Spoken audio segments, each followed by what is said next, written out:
पौराणिक कथाओं के अनुसार एक बार एक शिव भक्त अपने गांव से केदारनाथ धाम की यात्रा पर निकल पड़ा। पहले यातायात की सुविधाएं न होने के कारण वो पैदल ही निकल पड़ा। रास्ते में जो मिलता उससे वो केदारनाथ का रास्ता पूछ लेता और मन ही मन भगवान शिव का ध्यान करता रहता। भक्त को चलते चलते महीनों बीत गए। आखिरकार एक दिन वो केदारनाथ पहुंच ही गया। केदारनाथ में मंदिर के कपाट 6 महीने खुलते हैं और 6 महीने बंद रहते हैं। वो उस समय पहुंचा जब मंदिर के कपाट बंद हो रहे थे। मंदिर के पंडित को भक्त ने बताया कि वो महीनों चलकर बाबा शिव के दर्शन के लिए आया है। कृपा कर भगवान शिव के दर्शन कपाट खोलकर करवा दीजिए। लेकिन वहाँ का नियम है कि एक बार द्वार बंद तो बंद। इसके बाद भक्त बहुत रोया, बार बार भगवान शिव को याद किया और प्रभु से दर्शन देने की विनती की। मंदिर के पंडित जी बोले कि अब यहाँ 6 महीने बाद आना, क्योंकि कपाट तभी खुलेंगे। यहाँ 6 महीने बर्फ और ठंड पड़ती है। सभी लोग वहाँ से चले गए। भक्त वहीं रोता रहा।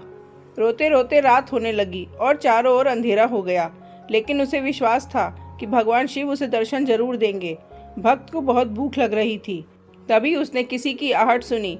भक्त ने देखा कि एक सन्यासी बाबा उसकी ओर आ रहा है। वो सन्यासी बाबा भक्त के पास आया और पास में बैठ गया। सन्यासी बाबा ने उससे पूछा, बेटा कहाँ से आए हो? भक्त ने सारी बात बताई। बाबा भक्त से बहुत देर तक बातें करते रहे। बाबा जी को उस भक्त पर दया आ गई।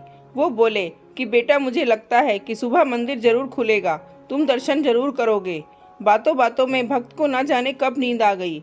भक्त की आंख खुली तो उसने देखा कि बाबा कहीं नहीं थे। भक्त कुछ समझ पाता कि तभी उसने पंडित को पूरी मंडली के साथ आते देखा। उसने पंडित को प्रणाम किया और बोला कि आपने तो कहा था कि मंदिर अब 6 महीने बाद खुलेगा, इस बीच कोई नहीं आएगा, लेकिन आप तो सुबह ही आ गए।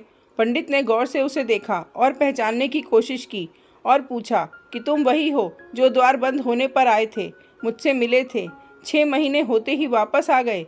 उस भक्त के आश्चर्य का ठिकाना नहीं रहा। पंडित ने कहा कि तुम 6 महीने तक जिंदा कैसे रहे? तब उस भक्त ने बाबा सन्यासी के मिलने की कथा सुनाई। भक्त ने कहा कि एक सन्यासी आए थे, लंबे और बड़ी बड़ी जटाओं के साथ, एक हाथ में त्रिशूल और एक हाथ में डमरू लिए, मृगशाला पहने हुए थे। पंडित और सब लोग भक्त के चरणों में गिर गए। उन्होंने कहा कि हमने तो पूरी जिंदगी लगा दी, किंतु प्रभु के दर्शन ना पा सके। सच्चे भक्त तो तुम हो, तुमने तो साक्षात भगवान शिव के दर्शन किए हैं। उन्होंने ही अपनी योग माया से तुम्हारे 6 महीने को एक रात में परिवर्तित कर दिया, कालखंड को छोटा कर दिया। ये सब तुम्हारे पवित्र मन, तुम्हारी श्रद्धा और विश्वास के कारण ही हुआ है। इसी कहानी के कारण केदारनाथ को जागृत महादेव कहा जाता है।